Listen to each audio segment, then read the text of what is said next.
こんにちは。今回は今更聞けないエイムの基礎について解説していきたいと思います。センサー主体で動くことの大切さを話していきます。この部分、センサー主体で動くことの大切さというのは、マウスの持ち方、形、感度関係なく最初の基礎として理解してほしいことです。それではまずどうセンサーを意識するのかについて話していきます。まずはエイムというのはセンサーから動くという意識にすること、センサーを主体にして動かすこと、センサーを先に動かすという意識。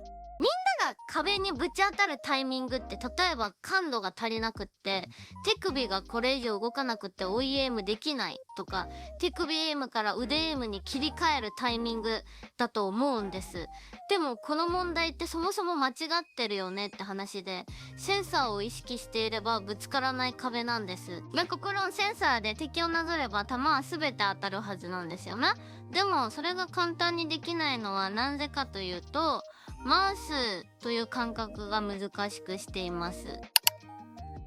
マウスを握った時に指から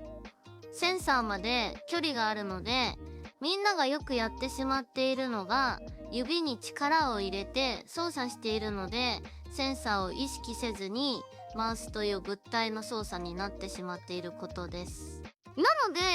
最初に話したセンサーから動く意識というのは、マウスという物体を動かしているわけじゃなくて、センサーに自分が引っ張られている感覚で操作すべきということです。センサーに引っ張られるというのを意識すると、先ほど話した手首や腕をどうするかという考え自体が存在しなくなるはずです。次に問題になってくるのが、センサーの意識やマウスの動かし方を理解しても敵にエイムが合わない、センサーで敵をなぞる感覚がつかめないという壁です。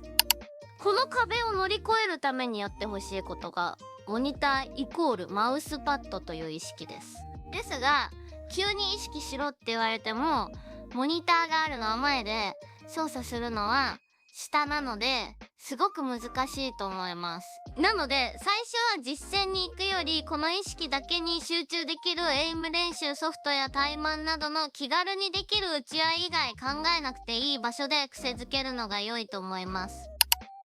最後にまとめると、センサーを主体に動くこと、手首、腕、肩の力を抜いてセンサーに引っ張られるように動かす。そのセンサーを意識するときに、モニターマウスパッドの意識にすると、敵をなぞることやセンサーを意識しながら戦うということが感覚的につかみやすいと思います。これを全部理解してちゃんと覚えてから、マウスの持ち方、形、感度を考えていくのが良いと思います。